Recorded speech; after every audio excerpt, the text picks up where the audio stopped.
할렐루야. 지난 세월이 6년이 벌써 순식간에 흘러간 것 같습니다. 오늘 여러분과 함께 마지막 말씀을 나눕니다만, 하나님께서 여러분에게 큰 은혜의 시간 되셔서 또 새롭게 또 도약할 수 있는 소중한 시간 될 수 있기를 주님의 이름으로 축복합니다. 저는 주님이 사랑을 주신 목적이라는 제목을 가지고 말씀 나누기를 원합니다. 모든 사람들은 희소성의 가치를 아주 중요하게 생각을 합니다.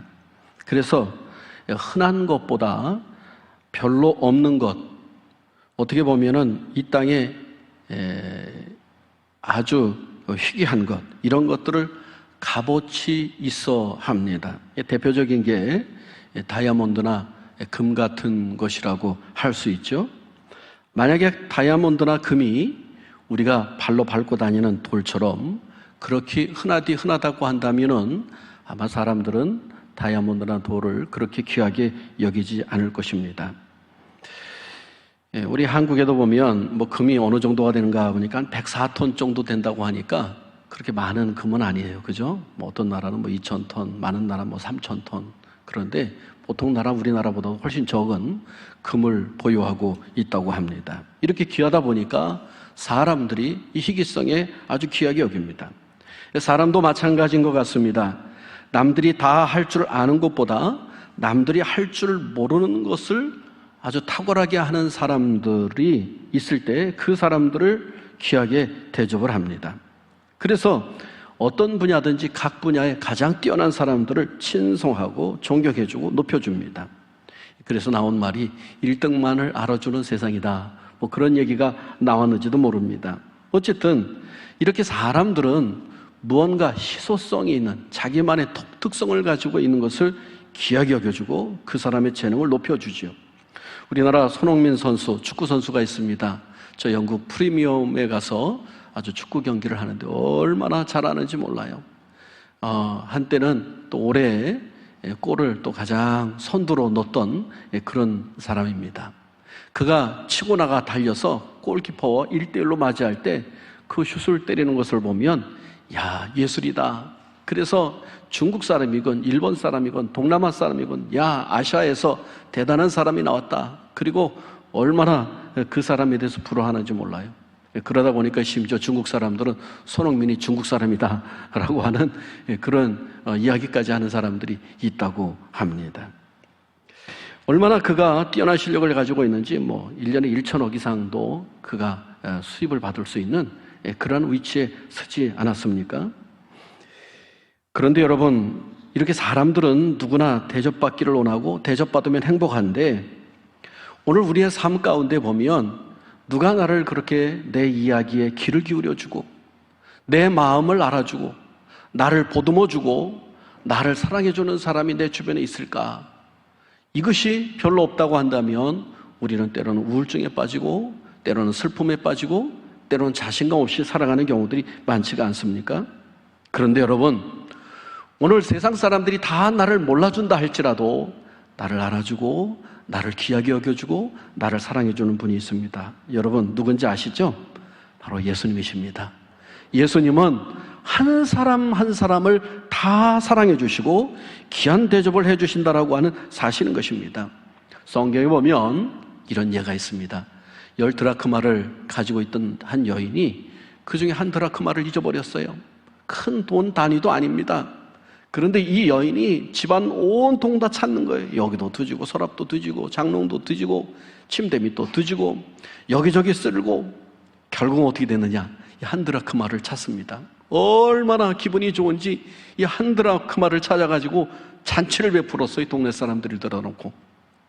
별로 값어치가 그렇게 큰 돈이 아닌데, 그래서 어떤 성서 해석에 보면은 그 드라크마라고 하는 것은 결혼할 때 중요하게 사용되는 그런 돈이기 때문에 이렇게 그것을 기뻐하고 즐거워했던 것이다 라고 하기도 합니다만, 어쨌든 그렇게 큰 단위가 아니에요.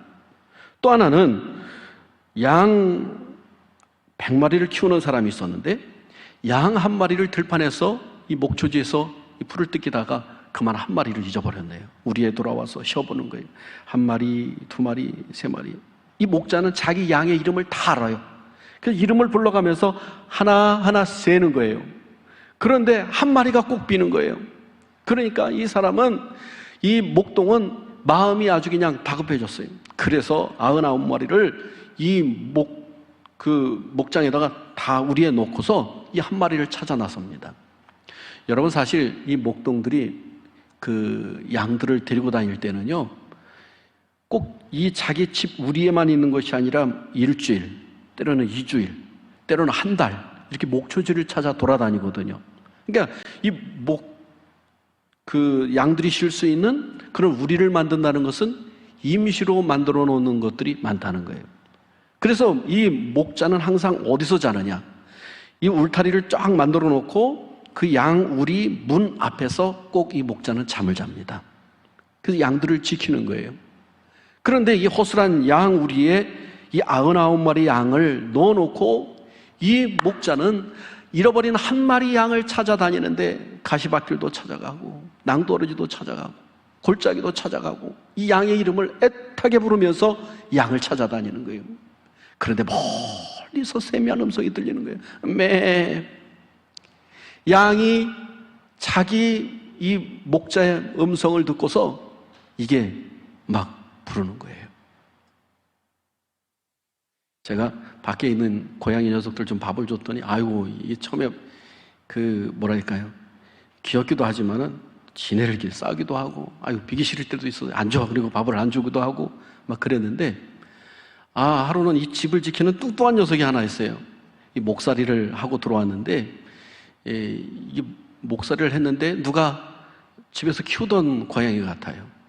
근데 밥을 주니까 이 녀석이 안 가고 아예 자기가 아랫목에 딱 앉아가지고 여기 아주 강아지처럼 집을 지키고 있어요. 그런데 요즘 이제 제가 이사를 가야 돼서 조금 마음이 얘네들을 어떻게 할까 그런 마음이 있는데, 마침 이 녀석이 집을 나갔어요. 집을 나가서 하루가 지나도 안 오고 이틀이 지나도 안 오고, 아이고 잘됐다, 어디 가서 새로운 집을 찾았구나, 내가 이사를 가니까 아마 이 녀석도 집을 찾았을 거야. 그리고 마음 편안히 갖고 이제 그렇게 좀 안도를 가지고 있었는데, 어느 날 교육관 쪽에 갔는데 막 저쪽에서 야옹야옹 소리가 들려요. 근데 목소리가 아주 작은 고양이 같아. 다급하게 불러요. 그래서 누구네 집에 고양이를 키우는데 밥을 안 줬나. 그리고 그렇게 하루, 이틀, 사흘, 나흘, 닷새를 이렇게 쭉 지나갔어요. 거기 갈 때마다 막 고양이가 야옹야옹 되는 거예요. 제가 목소리를 내면. 그래서 이상하다. 그리고 제가 그 지역을 우는 데를 가보니까 이게 지붕 천장 밑에 이게 갇혀가지고, 뚱뚱한 녀석이니까 지붕을 그 천장 밑으로 어떻게 들어갔는지 모르겠는데 나오질 못하고 거기서 근 일주일을 갇혀있던 거예요. 얼마나 애터럽게 야옹야옹 되는지. 겨우 구멍을 내서 그걸 꺼내줬더니 그 다음부터는 애기 소리를 내면서 더 그냥 야옹야옹 되면서 발에 갖다 비벼대요. 그래 고맙다고. 제가 그것을 보면서, 야, 그냥 길고양이도 내가 그렇게 했더니 그렇게 하는데 이 양 한 마리가 떨어져서, 무리에서 떨어져서 그 낭떠러지 나무에 겨우 걸려있는 것을 그 매하고 그 목동을 찾는 그 안타까운 목소리를 목동이 듣고 가서 그 양을 구해서 목에다가 둘러매고 돌아왔을 때 그 목동의 마음이 어땠을까. 참 그런 모습들이 생각이 떠오르더라고요. 여러분, 바로 이 한 드라크마 그리고 한 마리 양, 이 잊어버렸던 것을 찾았던 분이 목자, 바로 우리 주 예수 그리스도의 기쁨을 표현해주고 있습니다. 우리가 잘 알다시피 지난번에 말씀드렸습니다마는 집을 나간 둘째 아들, 우리가 탕자라고 일컫잖아요. 이 아들이 돌아왔을 때 그 아버지가 반겨 맞아주고 기뻐해주고 그리고 다시 높여주는 그런 장면이 바로 예수님이 우리가 죄로 말미암아 하나님을 멀리 떠나고 죄 가운데 있었어도 우리를 찾아오셔서 우리를 용서하시고 우리를 사랑해 주시고 우리를 귀하게 여겨주시고 오늘 우리를 붙들어 주신다라고 하는 사실인 것입니다. 할렐루야.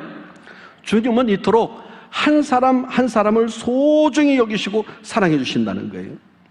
이런 예수님의 마음이 잘 드러난 사건 중에 하나가 오늘 본문 말씀이라고 하는 사실인 것이죠. 오늘 본문에 보면 예수님께서 겟세마네 동산에서 잡으시던 날 밤 저녁에 새벽녘의 일입니다. 가룟 유다가 큰 무리의 사람들을 데리고 옵니다. 사랑하는 제자였잖아요. 근데 이 제자가 예수님을 딱 앞에 오더니 예수님이 입을 맞추면서 선생님 편안하십니까? 태연하게 입을 맞추죠. 그랬더니 이 칼과 몽치를 들고 왔던 사람들이 예수님을 잡으려고 우르르 달겨들고 그 주변에 예수님의 제자들이 있었는데 예수님의 제자들도 막 잡으려고 달겨드는 거예요. 그때에 베드로가 칼을 뽑아가지고 딱 내리쳐서 말고의 귀를 내리쳤던 거 여러분 아시잖아요. 예수님이 다시 귀를 붙여줬잖아요. 그리고 하시는 얘기가 뭐냐면 오늘 본문 말씀의 내용이에요. 한번 8절 9절 같이 한번 읽겠습니다. 내용을 한번 깊이 생각하면서 읽으시길 바랍니다. 시작. 예수께서 대답하시되 너희에게 내가 그니라 하였으니 나를 찾거든 이 사람들이 가는 것을 용납하라 하시니 이는 아버지께서 내게 주신 자 중에서 하나도 잃지 아니하였사옵나이다 하신 말씀을 응하게 하려 함이로라. 할렐루야. 예수님께서는 사실 밤에 겟세마네 동산에서 기도하는데 이마에서 땀방울이 뚝뚝 떨어질 때 핏방울이 되도록 기도하셨잖아요. 그리고 사실 밤새도록 기도하셨고 이제 새벽녘에 잡혀가는데 얼마나 기진맥진합니까? 또 이 십자가를 앞에 두고 할 수만 있거든 이 잔을 내게서 옮겨주시옵소서 간절히 기도했으니 얼마나 육신적으로 그리고 정신적으로 그가 힘들고 어려운 그런 상황이었겠습니까? 그런데 예수님은 그 잡으시던 그 새벽녘에 누구를 먼저 생각하시는 거예요? 제자들을 먼저 생각하는 거예요. 내가 바로 예수라고 얘기했으니까 나만 잡아가고 이 사람들은 가는 것을 용납하라, 허락하라 라고 그 잡으러 온 사람들한테 이야기를 하는 겁니다. 그렇습니다. 주님은 비록 자신은 잡혀가더라도 제자들은 한 명도 다치거나 잡혀가는 것을 원하지 아니하셨다라고 하는 사실인 것입니다. 여러분, 예수님의 마음이 이런 마음이에요. 이런 사랑의 마음이에요. 이런 소중하게 여기는 제자들 귀중하게 여기는 마음이었다라고 하는 사실인 것입니다. 왜냐하면 제자들뿐만 아니라 우리도 그토록 사랑하시는데 자신의 생명을 바쳐 십자가에서 우리를 구원하신 소중한 존재들이기 때문에 우리 주님은 바로 이렇게 한 사람 한 사람을 귀하게 여겼다는 거예요. 그런데 우리 사람들은 어떠합니까? 멀리 떠나서 방황하던 양처럼 우리가 그렇게 인생을 허비하고 살아가는 수많은 사람들을 보게 됩니다. 제2차 세계대전이 막바지로 치달리고 있을 때 저 일본 군인들이 이제 하와이를 갔다가 비행기로 항공모함으로 공격을 합니다. 그때에 이 해군 제독과 참모들이 함께 회의를 합니다. 무슨 회의를 하냐면 우리가 저 미국을 칠 때 우리가 어떻게 이길 수 있느냐, 어떻게 저들의 그 항공모함을 격침시킬 수 있느냐, 우리가 다른 이 폭탄 하나 떨어뜨려 갖고는 되지 않을 것 같으니까 아예 비행기에다 폭탄을 잔뜩 싣고 조종사가 그 비행기를 몰고 아예 배로다가 돌진하자. 이렇게 회의가 진행되고 그렇게 합시다라고 회의를 마쳤어요. 그리고서 조종사들한테 이야기를 하는 겁니다. 제군들이여, 우리 나라를 위해서 여러분의 한 목숨 바쳐서 우리가 이 전쟁에서 승리합시다 라고 하는 거예요. 그리고서 이 조종사들이 출격을 하는데 어떻게 하느냐, 그들에게 그 일본도를 하나 들려주고 여기 명찰을 하나 붙이고 조종복을 다 입고 그리고 조종사들과 지휘관이 모여서 비행기 앞에서 마지막 사진을 하나씩 다 찍는 거예요.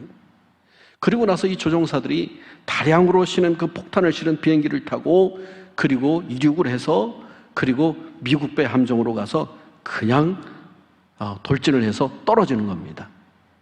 그 젊은 꽃다운 나이에 그 젊은이들이 죽음을 당하는데 그 당시에 사실은 우리나라 젊은 청년들도 있었다는 게 무슨 죄가 있는지, 여러분 이들은 이렇게 얘기했다는 거예요. 남자답게 죽을 기회를 주어서 감사합니다.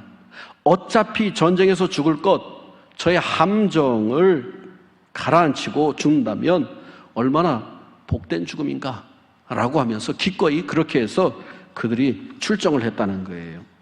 여러분, 지금 와서 생각해 보니까 그들은 명예로운 것도 아니고 그들의 죽음이 의로운 것도 아니고 전쟁 범죄의 그런 축을 담당했던 그 현장에 있던 그런 안타까운 목숨들이 되지 않았습니까? 여러분, 어리석은 죽음이라고 말할 수 있지 않습니까? 요즘 시대를 살아가는 사람들을 보면 때로는 이렇게 가미가제가 아닌가 하는 생각을 가지고 가미가제처럼 그렇게 생각하고 살아가는 사람이 있어요. 별 가치가 없는 일에 온통 정신이 팔려 있습니다. 그리고 올인을 합니다. 어떤 사람은 물질의 가치관을 두고 온통 거기에 올인을 해요. 요즘 공직사에 LH 이 사태가 있었잖아요. 그죠? 이 사람들은 자신들의 지위와 그리고 자신들의 정보력을 가지고 일반 사람들보다 더 유리한 조건에서 미리 개발될 지역에 땅을 사가지고 거기서 보상을 많이 받아서 나도 한몫 챙기겠다라고 하는 이 돈의 가치관을 두고 자기들의 명예와 국가관도 다 팽개쳐버리지 않았습니까? 여러분, 이러다가 보니까 지금 얼마나 그 사람들이 부끄러운 상황 가운데 떨어지고 있습니까? 이토록 사람들은 물질에 아니면은 자기 명예에 아니면은 자기가 누릴 쾌락에 온통 정신이 팔려서 거기에 자신의 생명이 좀먹고 있는지도 모르고 올인하고 있다는 사실인 것입니다. 여러분, 어떤 사람이요 이런 이야기를 들었어요.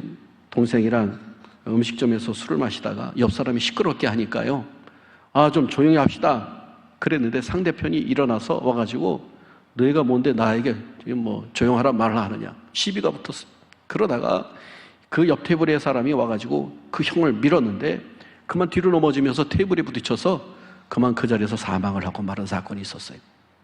여러분, 생각해 보세요.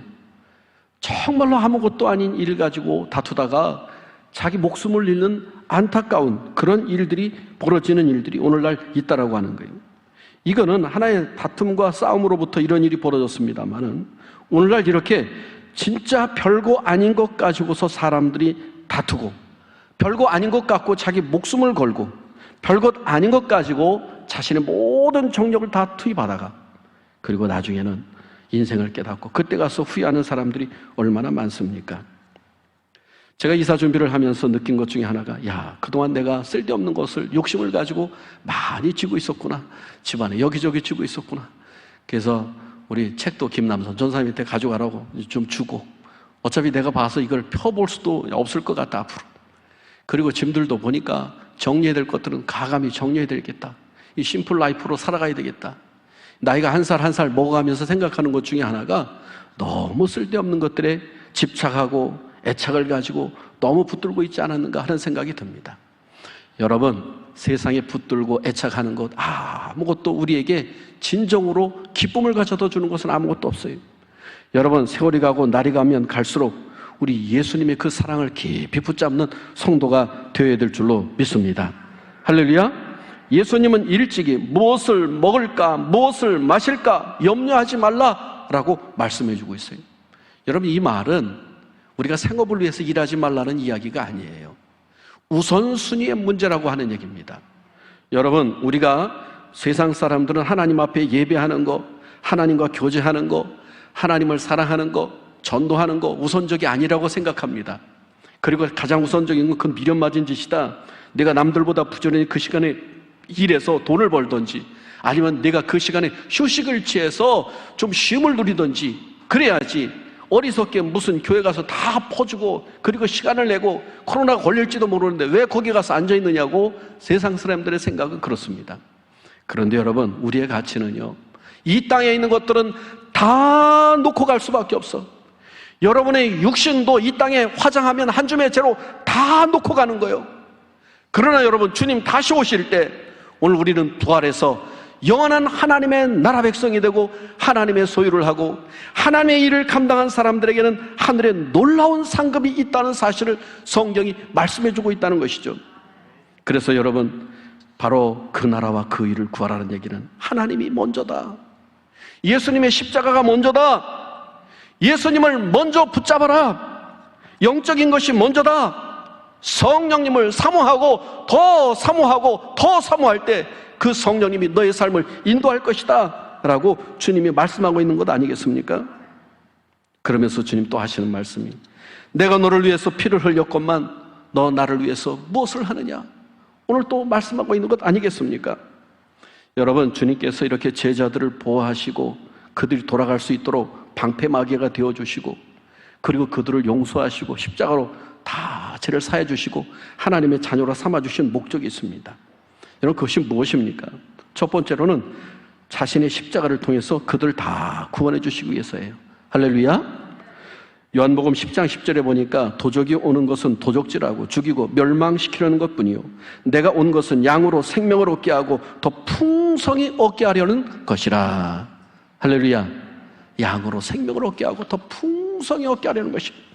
오늘 저와 여러분의 삶을 더 풍성해지기 위해서, 하나님의 자녀로 더 풍성해지기 위해서 십자가를 지셨다는 거예요. 그분은 우리의 구원을 위해서 십자가의 잔을 마셨습니다. 골고다의 잔을 마셨습니다. 수많은 인생의 아픔과 고통을 그는 이겨내면서 묵묵히 하나님께서 이 땅에 보내신 목적의 길을 걸어가셨습니다. 주님이 이 잔을 마심으로 오늘 저와 여러분에게 죽음과 멸망이 사라졌습니다. 불행과 눈물이 사라지고 진정한 평안과 기쁨과 축복이 우리에게 임한 줄로 믿습니다. 두 번째로, 왜 예수님께서 그토록 보호해 주시고 무엇을 하라고 우리에게 말씀하고 있는가? 여러분, 서로 하나가 되어 사랑 안에서 교회를 세우라고 우리를 보호해 주신 줄로 믿습니다. 요한복음 17장 21절에 보니까 아버지여, 아버지께서 내 안에, 내가 아버지 안에 있는 것 같이 그들도 다 하나가 되어 우리 안에 있게 하사 세상으로 아버지께서 나를 보내신 것을 믿게 하옵소서. 예수님의 12명의 제자가 다 하나가 되고 성부와 성자와 성령이 서로 정말로 긴밀하게 교통하고 정말로 깊이 사랑 안에 있는 것처럼 이들도 사랑으로 하나가 되게 해달라고 하나님 앞에 간절히 기도하고 있는 모습이 요한복음 17장 21절에 나오고 있지 않습니까? 이게 예수님이 겟세마네 동산에서 기도하신 내용이에요. 요즘 한국 교회들이 세상 사람들로부터 많은 신뢰를 잃었습니다. 주님은 십자가의 피로 값주고 이 교회를 세웠는데 이 값주고 세운 교회들이 이렇게 신뢰를 잃어버렸어요. 왜냐하면 별것 아닌 것 가지고 교회들이 나누어지고 다투는 경우들이 허다합니다. 뒤돌아보면 아무것도 아닌데 질시와 멸시가 서로 교회 안에 있었기 때문입니다. 또한 별것 아닌데 오늘 우리가 세상에서 크리스찬들이 욕심을 부리다가 세상 사람들에게 오히려 손가락질 당하는 경우가 얼마나 많습니까? 사랑하는 성도 여러분, 주님은 우리를 귀하게 여기시고 사랑으로 구원해 주셨는데 우리가 싸워야 될 것은 혈과 육이 아닙니다. 악한 원수에 대해서 싸우고 오늘 우리는 하나가 되고 하나님의 나라 확장을 위해서 우리가 힘써야 될 줄로 믿습니다. 전입교회는 성부와 성자와 성령님이 하나이고 서로 사랑으로 하나인 것처럼 주님의 사랑으로 하나가 되어 주님 오시는 정말로 그 목적을 감당하고 또 새로운 오시는 목사님을 중심으로 아름답게 세워져 가고 부흥되어져 가는 귀한 교회가 될 수 있기를 주님의 이름으로 축복합니다. 세 번째로, 주님께서 우리를 왜 그토록 사랑하시고 보호하시고 귀하게 여기시고 축복해 주셨는가? 하나님의 복음을 땅끝까지 전하시기를 원하신다는 사실인 것입니다. 마태복음 28장 18절로 20절에 보니까 예수님께서 나와 말씀하여 이르시되 하늘과 땅의 모든 권세를 내게 주셨으니 그러므로 너희는 가서 모든 민족을 제자로 삼아 아버지와 아들과 성령의 이름으로 세례를 베풀고 내가 너에게 분부한 모든 것을 가르쳐 지키게 하라. 볼지어다 내가 세상 끝날까지 너희와 항상 함께 있으리라 하시니라. 할렐루야. 코로나로 인해서 우리 교회가 정말로 성도들 예배드리는 숫자가 많이 줄어들었습니다만은 이제 점점 회복되어져 가는데 조만간에 이제 코로나가 종식되고 또 이 대면 예배를 드리지 못하고 영상 예배를 드렸던 성도들도 다 이 자리를 찾아서 예배 드릴 줄로 믿습니다. 제가 보니까 우리 교회가 제가 와서 가장 부흥될 때가 250명가량 예배를 드렸어요. 속히 다시 회복되어지고 그보다도 더 훨씬 부흥되어지는 역사가 있기를 바랍니다. 또 우리 성회도 보니까 많이 모일 때는 40명까지, 수련회도 한 50명가량 모여서 예배를 드렸었는데 지금 드리지 못하고 있는데 속히 성회건 청년회건 교회 학교가 다 회복되어져서 정말로 이 지역사회 복음을 위해서 귀하게 쓰임받는 그런 교회가 될 줄로 믿습니다. 여러분, 우리가 때를 얻든지 못 얻든지 나를 사랑해 주시고 인도해 주시고 나를 구원해 주신 그 하나님 앞에 빚진 마음을 가지고 이 복음에 대한 열망은 우리가 끊임없이 가져야 될 줄로 믿습니다. 아까도 말씀드렸지만 이 세상 것은 다 놓고 가지만 하나님 나라에서 귀한 상급은 한 영혼이 천하보다도 귀한 영혼을 구원시킨 일이야말로 하나님 앞에 귀한 상급이 있다는 사실을 여러분 깨닫기를 바랍니다. 사람들은 온통 돈으로, 명예로, 일로 땅의 것을 위해 살아갑니다. 그런데 우리는 우리를 사랑하신 주님의 지상 최대 명령인 바로 이 복음 사명을 감당해야 될 줄로 믿습니다. 우리에게 성령을 주신 목적이 뭡니까? 오순절날 마가다라 방에 성령이 임했는데요, 너에게 성령이 임하시면 모든 민족에게 세례를 베풀 수 있다라고 말씀하지 않았습니까? 오늘 우리에게 신의 은사도 주시고 방언의 은사도 주시고 갖가지 성령의 9가지 열매를 맺게 하는 이유가 뭡니까? 바로 우리로 하여금 악한 사탄 마귀를 쫓아내고 그 병든 자를 치유하고 하나님의 나라가 왕성하게 확장되어져 갔던 초대교회와 같은 그런 복음의 사명을 감당하라고 우리를 불러주신 줄로 믿습니다. 말씀을 마무리 짓습니다. 우리는 주님의 사랑을 받는 존재들입니다. 저는 이제 전입교회를 떠납니다. 그동안 베풀어 주신 사랑과 또 함께 동역해 주신 모든 성도님들께 진심으로 감사의 말씀을 드립니다. 마지막으로 한마디로 여러분에게 외친다고 한다면 서로 주 안에서 사랑하시고 한마음 되시기를 바랍니다. 끝까지 주님을 사랑하시기를 바랍니다. 그래서 아름다운 소문이 퍼져나가는 교회를 만드십시오. 이제 100주년을 향해 달려가는데 이 교회가 우리 교단적으로, 아니 대한민국의 정말 아름다운 복음의 선구자, 아름다운 하나님의 사랑이 채워져 나가는 교회, 그리고 지역사회를 섬기는 교회, 그렇게 소문나가는 교회요, 하나님 나라까지 그렇게 소문이 될 수 있는 교회가 될 수 있기를 바랍니다. 혹여 천국문을 가로막고 나도 못 들어가고 다른 사람들은 못 들어가게 했던 바리새인과 같은 그런 신앙생활이 아니라 훗날 하나님 앞에 만났을 때 정말로 내가 잘했다, 우리 눈에서 눈물을 씻겨주시고 칭찬과 상급과 면류관을 다 받고 그리고 서로 앞으로 아름다운 소식을 주고받는 소중한 그런 교회요, 또 제가 될 수 있기를 주님의 이름으로 축복합니다. 다시 한번 진심으로 감사의 말씀을 드립니다. 기도합니다.